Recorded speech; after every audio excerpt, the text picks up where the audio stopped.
Jesse Foster welcomes you to Father Nation, where other dads illuminate your path to become a better father. Prepare to enter into the man cave. And welcome to Father Nation. This is Jesse Foster, and on each episode of Father Nation, we talk to dads from around the world. We talk about what it means to be a better dad, and also how we can become better dads.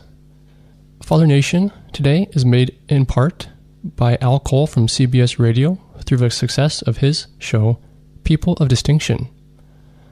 Al Cole now partners with the iTunes Radio Network, which features many of the greatest CBS radio shows, to bring you the powerful Al Cole People of Distinction Broadcasting Network. Today on the show, we've got Faisal Khattak. And Faisal, he has a website. It's called theleadersmith.com. And the focus of that is building leaders, especially for teenagers, and also stopping bullying. And we'll get into these topics much more here in this episode. Faisal, he's originally from Pakistan, and he moved to the States after age 18 and eventually ended up in Vancouver, British Columbia. Faisal, I'm glad that you're on Father Nation today. And first off, I want you to just talk a little bit about what were the experiences that led you to be where you're at today as a man that builds up leaders. Well, first of all, thank you very much, Jesse, for bringing me on your show. It's an honor. And it's a good question, actually, to start the interview. I would like to go back into my childhood because that's where my journey of becoming a leadersmith started. I'll take 5 to 6 minutes explaining that. Well, my journey started when I was just a 5-year-old boy, and I remember I just started going to school, and I was just a happy kid, just like most of the kids in that age. But that changed for me in a matter of few minutes one day when in school everybody left for lunch and I was still in the classroom about to leave, and these 3 older boys walked in, and as soon as I saw them, I knew I was in trouble because I had seen these boys beating up on other kids in my school. So they were my school bullies. And what happened next in next few minutes might be shocking for some of your listeners, but it's very important that I say that. In the next few minutes, these older boys, they sexually assaulted me, and at that age, I did not know what was going on. Matter of fact, kids in that age don't even need to know what that is. So that incident left me as a little shy boy. I became introvert, and pretty much for all my school years, I was bullied because of that, because I became a shy guy. And I was an easy pick for all the bullies out there. So I suffered that emotional, physical, verbal bullying all my school years. And growing up in a dysfunctional family did not help either, because there was a big power struggle going on in my family, and all my siblings, including myself, who were also being bullied at home. So I did not know which place was safer for me, home or my school. So that's how I grew up. So I had seen all kinds of bullying.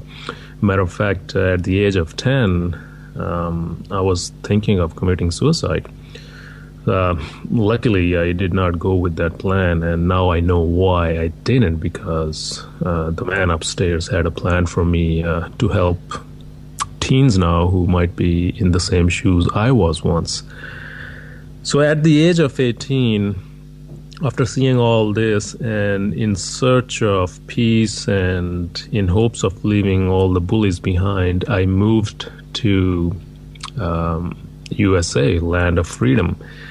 And to be very honest, it was freedom, all right, in the beginning, But because of who I was and because of where I came from and how I spoke or how I looked, growing up there, I saw lots of discrimination too. Even when I became an adult, there was lots of stuff happening. It wasn't physical, but emotionally and verbally, there were a few things being said because of my appearance. So I got married I used to live in Oklahoma, actually. So I got married there and then moved to Canada in 1999. And luckily, I had everything in my life. I had all the money. I bought all the cars I had dreamed of buying when I was a kid.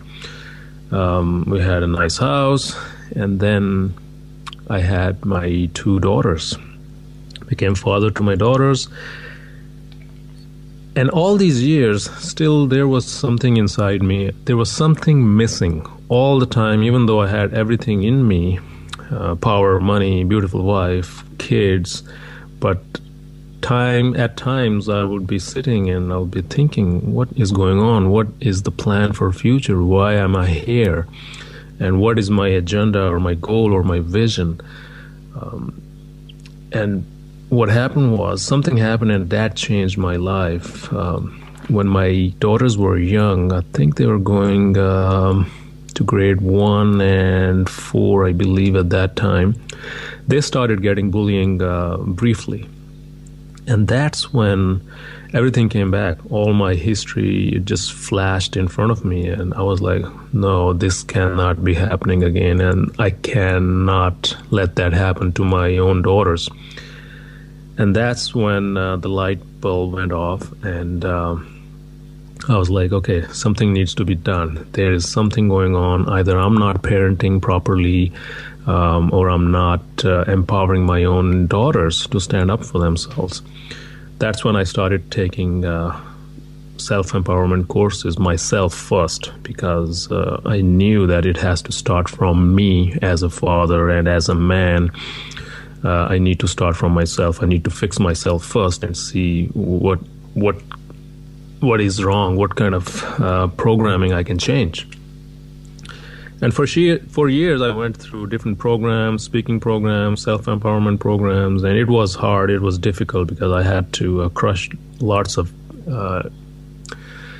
disempowering beliefs, which I had picked from my own parents, subconsciously. And that's when I became the leadersmith, and that's when I finally found out this is my vision and this is my goal and that's my agenda to help all the kids out there who might be going through what I went through or what my daughters went through. And that's when I became the leadersmith. And as the leadersmith, I guide and transform teens into noble leaders and teach them how to stand up for themselves and be more confident. Well, that's great that you're now helping teenagers become leaders. And I noticed that you have a book out. It's called 7 Surefire Ways to Bully-Proof Your Child.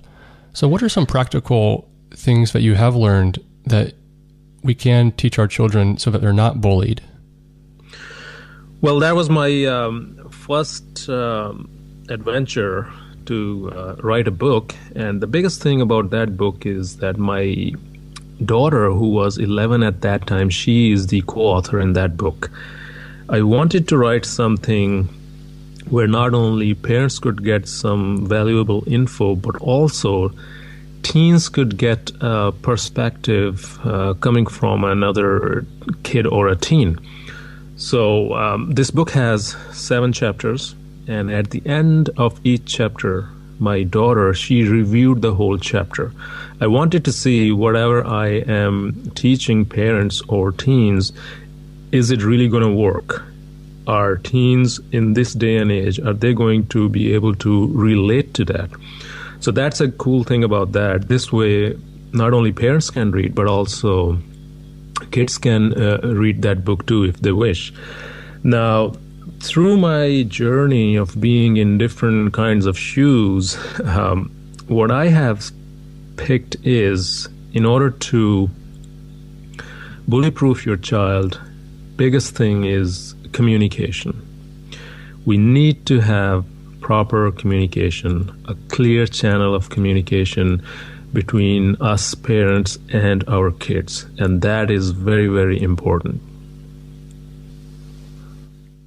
Yeah, communication is incredibly important.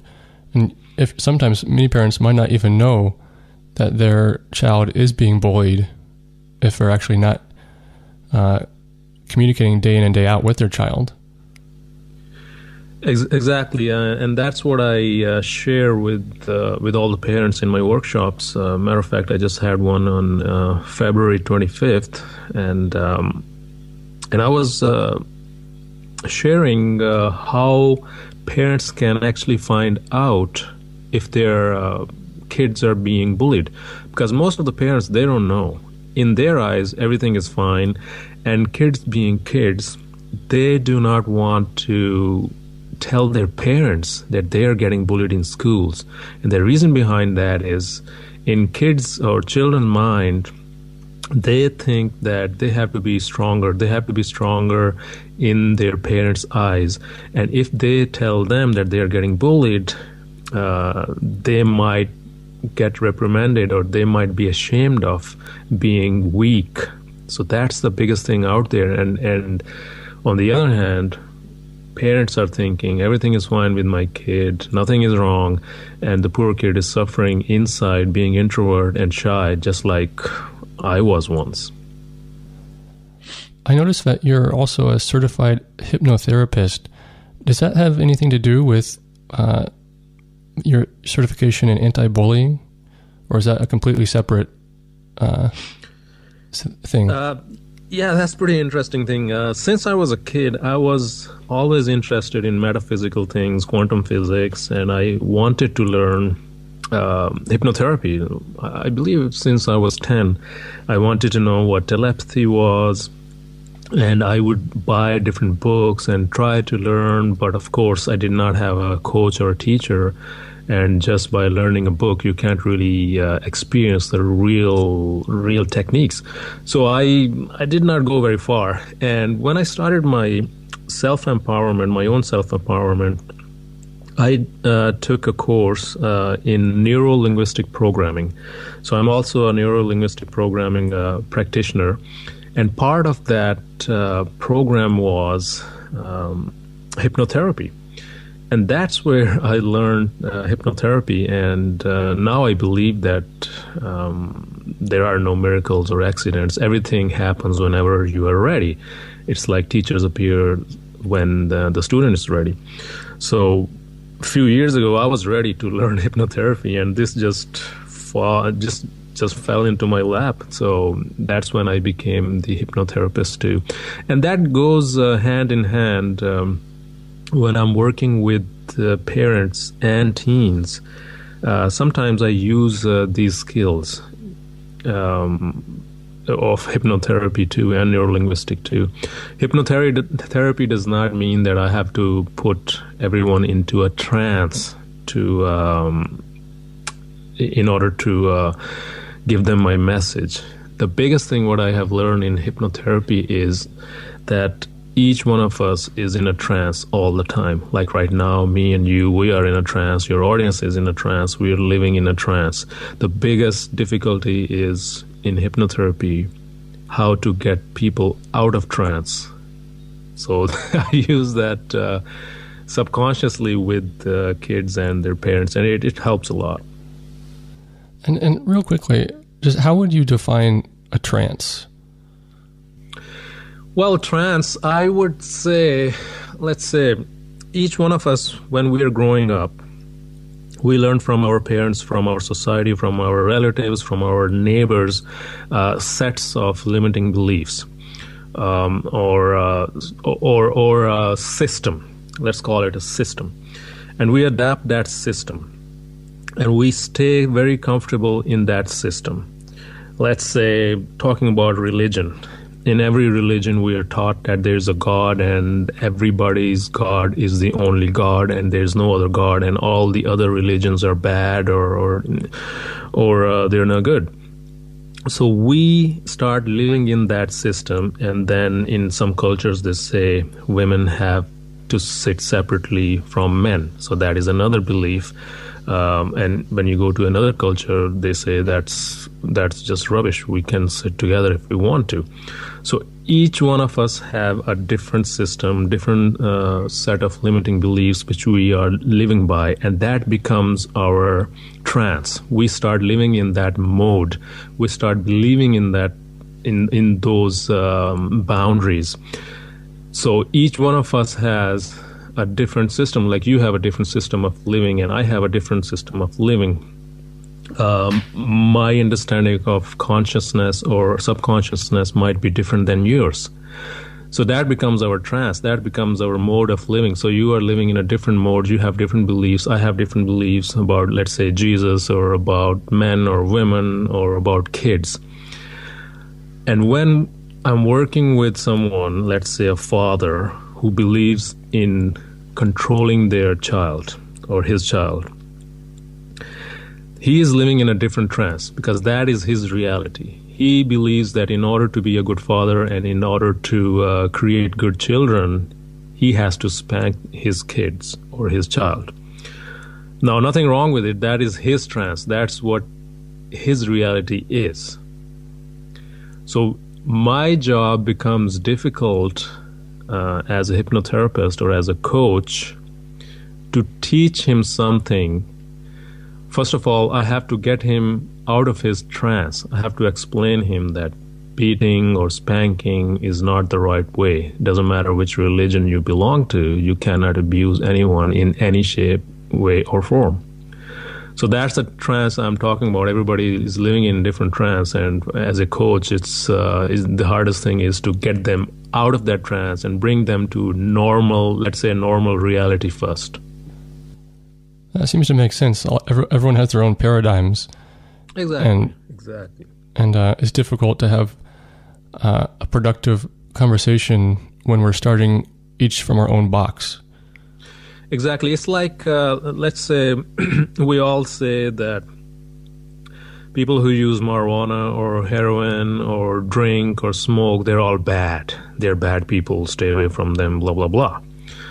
But that is their choices. That's what the choice they made, and that's their comfortable zone they live in.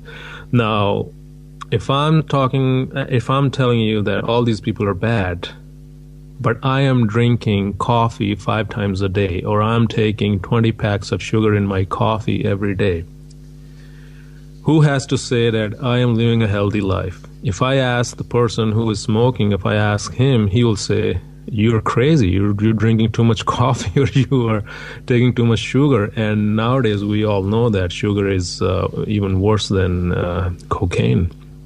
So that is my trance. I'm living in my own trance, and they're living in their own trance. So everybody is just like you said, in different paradigms. And I guess that relates again to kids and bullying. By, as a kid, if you're bullied, you start to view reality maybe a little bit differently. You said you became shy. Maybe others become more timid because they're being bullied, and they don't know that they're putting themselves in a box where they could be like a leader, they could be more outspoken, they could stand up for themselves. It's kind of outside their paradigm. Exactly. Like, what I believe is every child is born with all kind of capabilities. When a child is born, they are pure. They are no different than any other child, unless they have some kind of critical disease or ailment. Now, what happens is with bullying, if somebody is getting bullied and they do not get help, let's say from their parents or from teachers or from some other adult, they start living in the victimhood. They start considering them like there's something wrong with them. They're lacking in something. They're weak. And that becomes their reality. Now, if that child is not helped, especially in the beginning, that's the worst thing you can do to that child. Another worst thing you can do is most of the parents or that kid's friend, they start calling them victims. Once you start calling someone victim, that person in reality becomes a victim. They start living, like I said, in that victimhood, and they start thinking that this is my reality. I will never be better. I will never get out of it, and they start forming some kind of disempowering beliefs, just like what happened to me. Because I did not find any help, I did not even tell my parents, because I knew if I tell my parents, they will put the blame on me. They will say, you must have done something wrong to bring this bullying upon yourself. So the best way for me was just to keep quiet, because if I had told them, I might have gotten bullied physically or abused from my own parents. So for me, the best way was to just keep quiet, keep on getting bullied, don't talk to anyone. And for me, in the beginning, I thought this is how I will be forever. And that's why I thought about committing suicide when I was 10. But luckily, there was something inside me which was telling me, no, you can get up and you can do things on your own. And that's why I left Pakistan at the age of 18. But unfortunately, for lots of kids, they can't get out of that box or that hole. They stay there, and then we also see lots of suicides because of that. There was a 14-year-old girl, I think about 3 years ago, she committed suicide here in Vancouver because she was getting bullied. She was getting cyberbullied by the whole school, basically. And at the age of 14, she committed suicide because she did not see any other way out. She did not get help. Matter of fact, I spoke to her mom, and her mom, ironically, she's a teacher, and she told me that she was not aware of the extent of bullying her daughter was going through. In her eyes, it wasn't that bad. But that girl, unfortunately, she was keeping lots of stuff inside. And you also have been creating something in the arena of affirmations that you call funformations. Is this related to another product I launched about a year ago? You see, when it comes to affirmations, honestly speaking, it's very hard to follow them, especially for adults. Try teaching or telling an adult that you have to do these affirmations every day in the morning or before you go to bed, and do it every day. It's very hard. Like, some people might do it for a week or 2 weeks, or even a couple of days later, they're like, forget it, man, it's not working. But I really believe in affirmations. And when I was working with teens, I wanted to develop something which they can also use and benefit from. And I knew if I started teaching affirmations to teens, forget about it. They're not going to do it, because they get boring at times. They become dry. So I developed a product, I call it Funformations. So basically, it's a deck of 60 cards. And in reality, they are affirmations, but a little bit on the lighter end. They are not too serious affirmations. So those are affirmations. And then I have a recipe. There's a procedure to make them into fun. Because with kids, you always have to include some kind of fun if you want them to do some kind of activity. So there's a procedure, how they're gonna perform these funformations. So I'll just give you a hint that they have to become a superhero, and there are some guidelines, there are some steps how to become a superhero and how to embody that superhero and how to say these affirmations in that superhero's voice. So basically, when you combine superhero with affirmations, they become funformations, and kids really like that. So for those listening, they can get more information on these funformation things on theleadersmith.com. Is that correct? Exactly. They can go to theleadersmith.com, and then there's a tab product, or they can go to funformations.com, FUNFIRMATIONS, funformations.com. And my book also has a different website too if they want to go directly there. It's bullyproofbook.com. All right. So again, bullyproofbook.com and funformations.com. and theleadersmith.com. All right, we got theleadersmith.com, yes. a multitude of websites here, but you got a multiple areas of you're covering, so that's great. Exactly. Again, you're listening to Father Nation right now with Jesse Foster, and we're talking today to Faisal Khattak on fatherhood. And let's talk about fatherhood here, Faisal.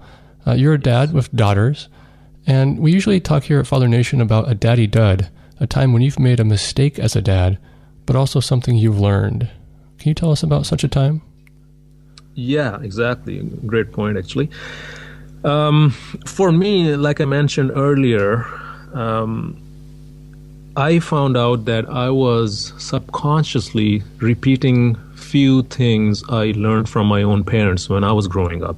And one of the things was taking charge or taking control of my kids. And I did not even know. I was doing it subconsciously. In my mind, in order for me to raise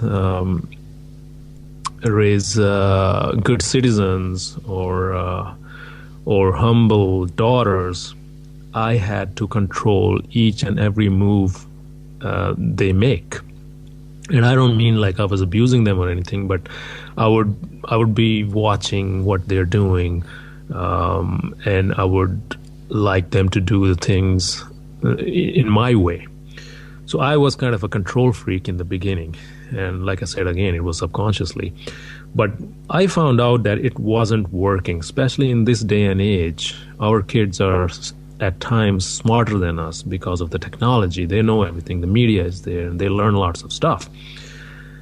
And my way of being a control freak, I found that it wasn't working for me. In front of me, they will say yes to whatever the command I will give them. But when I wasn't around, and I found out they weren't really happy with that command. Sometimes they will either tell my wife, or they would simply don't do the things I told them to do. So I had to change that. So that was a big failure, my way of controlling. So I had to change that. I had to give them space, and I had to calm myself down first. And what I learned through that experience was the more I let go of control, the more in control I am of myself. And with dads, we often try and control things. I think that's a thing that we like to do, right? We like to control. And I think thinking back again to bullying, that's what I mean. Bullies try and control you in a way. In some ways, do you think many dads bully their kids? I totally agree with that. And I would like to mention here is bullies, if you look in their mind, they are not at fault either. There's nothing wrong with them. In reality, what bullies are looking for is attention. There is something missing. They probably did not get love, attention, or cuddling from their own parents. So they go out in school or on playgrounds and they bully other kids. And now what happens is, if that bully does not get help, they can turn into, eventually they will become a dad or a mom. And they still have those things running in the back of their mind, the bully things, that structure. So they might start bullying their own kids, and it could be anything like emotional, verbal, or even physical. Now, if there is, what I believe is, if a couple, they don't have harmony, if they're fighting between each other, what happens is they don't have love for each other, they don't have attention for each other, and they don't give comfort to each other. And what happens is parents, they take that out on their parents. So if a dad, if he's missing something, a compassion or love from his partner, guess what? He's going to start taking that out on his own kids in the form of control or in other ways. But in reality, that dad is missing attention, and he's trying to get that by controlling his own kids because he knows that he cannot control his partner. Faisal, is there one piece of advice that has made you a better dad? Well, I can give you, here's one advice. The biggest advice I can give is be vulnerable with your kids. If you are struggling in your life, if something happened at work or you're angry at someone, you share it with them. Because once you share your struggles or your happiness with your kids, they know our dad is a real person. They will know you as someone they can also trust in later on. Once you start sharing, once you become vulnerable, the biggest thing here is that as dads, as men, we are taught from very early childhood that we should not be vulnerable in front of other people. We should not cry or we should not be sad because that's not the manhood then. But in reality, once we pretend to be tough guys, it does not work with kids, because if we pretend to be tough, that's the same thing we are teaching our kids, that you have to pretend. Doesn't matter if inside you are broken, and that does not help our kids. So I would say the biggest thing is be vulnerable, play with them, joke around with them, and if you are sad, show it to them. Show it that I'm sad, I'm missing something, please help me out. And kids, they can sense if you are being superficial. They can sense. They might not say it, but inside they know their dad is being hurt. So the best way is to be open with them, to have some communication, and not only it's going to help you, but also your kids will start sharing everything with you, good and bad, and that is really good when it comes to actually, if they're getting bullied, they will share it with you, and you will know what is going on in your child's life. Seems like it all keeps coming back to communication, doesn't it? Yeah, that's the biggest key. That's the biggest thing. I mean, most of the problems we can solve with our kids or with our partners or with our coworkers by having a clear channel of communication and know how to convey our messages properly. And you talk about how to parent blissfully. Is communication, do you think, indeed the biggest obstacle as far as having a blissful family? Well, there are a couple of things involved. Communication is certainly the biggest thing, and I have seen that through my own experience because, like I said in the beginning, I had become shy and introvert, even after in my adulthood. And because of that, I wasn't sharing things with my own daughters. I would think that, they are just kids. What do they know? So I'll keep things inside me.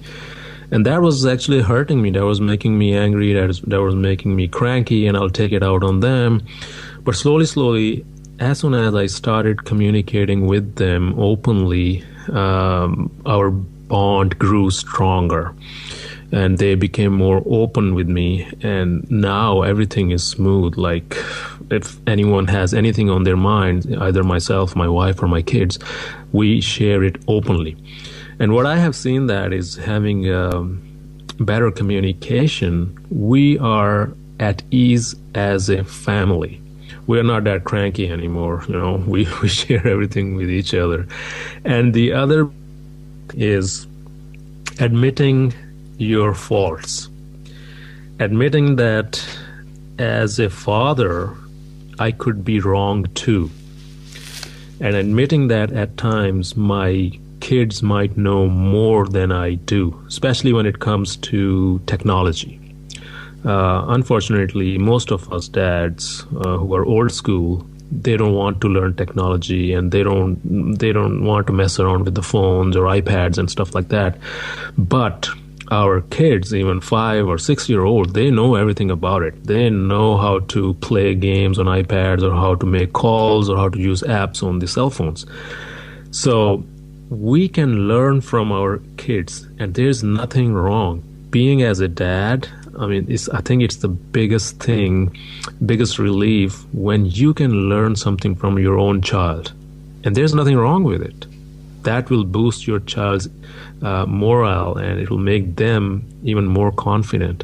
And I see with the dad, especially men, we hesitate in that. We don't want to accept that sometimes we don't know much. And it's okay to say, if your kids ask you something, it's okay to say, honey, I don't know the answer right now, but I can find you. And if they have an answer, listen to them and learn from them. Yeah, I think that's a great point as far as if you don't know the answer, it's okay, but also you can kind of have a can-do attitude as far as telling them, I'll seek it out though, even though I may not know the answer. Let's try and figure it out. Well, your website again, theleadersmith.com, and that's a great resource.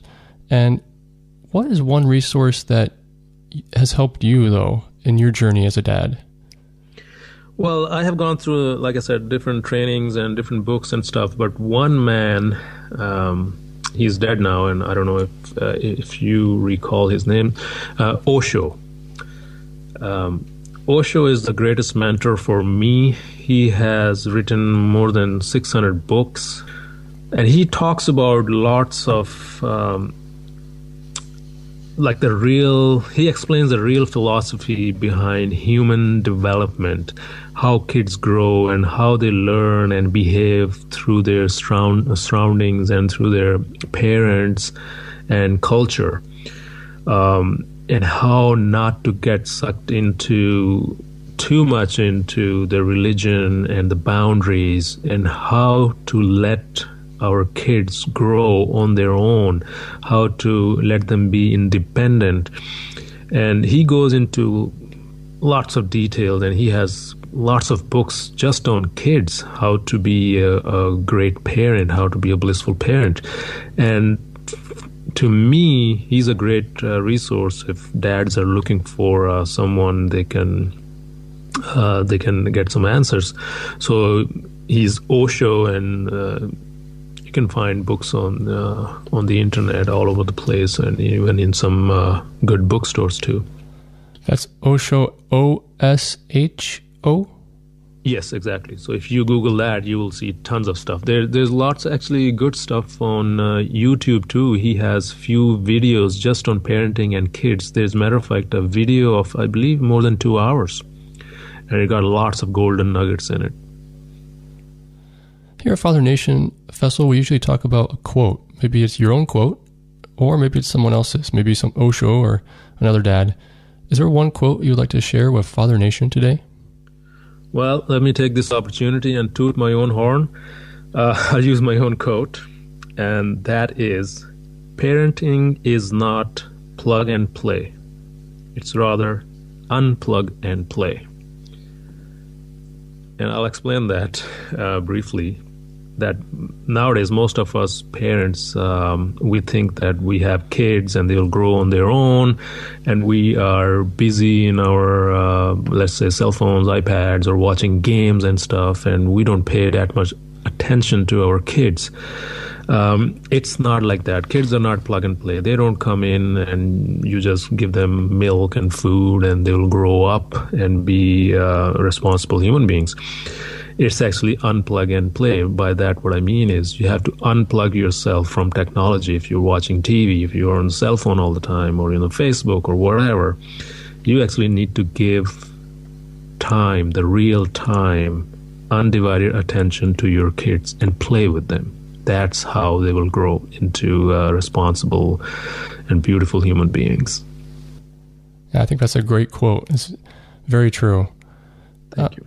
Faisal, what is one final takeaway you would like to give to Father Nation from this episode? How about I give you 3? Let's go for it. Real quick. So 3 things they can do right away, right now. One thing is start having at least 5-minute conversation with your child today. And what that means is, again, when your child comes back home from school, unplug from everything, sit down with them, turn off the TV and everything, and just have a sincere 5-minute conversation. Just ask them open-ended question. How was your day? What did you do? What was the highlight? And if they had a bad day or whatever, just ask them how you could help them.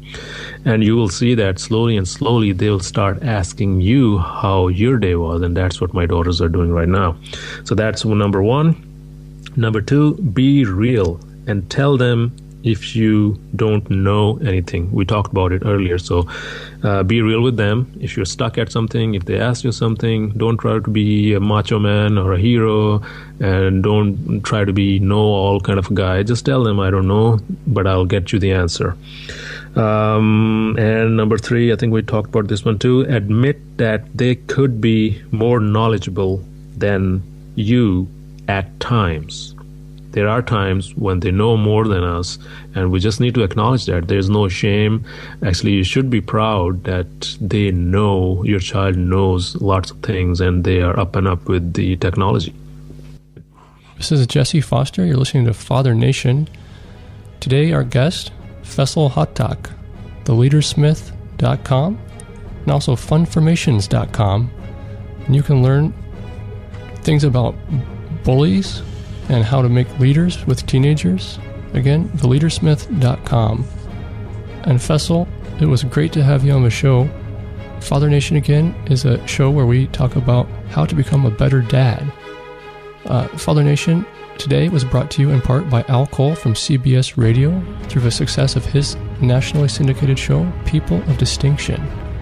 Among the shows heard on Al Cole People of Distinction Network is with the actress who played the part of Drew Barrymore's mother on Steven Spielberg's E.T., actress Dee Wallace.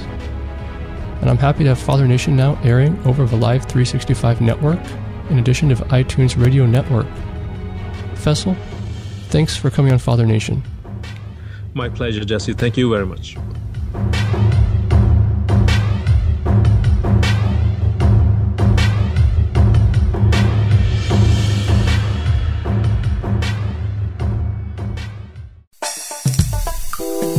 Hey, it's Al Cole, host of the syndicated talk show People of Distinction, throwing the spotlight on another one of my guests of distinction, this time taking an awesome step forward to great fatherhood in our world with the outstanding work of Jesse Foster. Jesse's the creator of the Father Nation podcast, a show to showcase dads and their committed professional work to help other dads too. Jesse interviews fathers from all over the world to learn from them their deep, dedicated, and sometimes even playful experiences as dads so that they can share their amazing wisdom with you. In Jesse's own words, let the journeys of dads featured on my Father Nation podcast illuminate your path as a dad too. What could be better? Hey. And if you like the message, I want you to run to this website and support Jesse's Father Nation podcast and the great work of all dads worldwide. Go to fathernation.com. That's www.fathernation.com. And remember, hearing about the successes, the aha moments, and even the occasional failures of other dads can help you avoid their mistakes, emulate their successful strategies, and take action yourself to become a better dad. So again, run to this website, fathernation.com. That's www.fathernation.com. Jesse Foster's Father Nation podcast, helping you to imprint the kind of legacy in your family that you desire to create.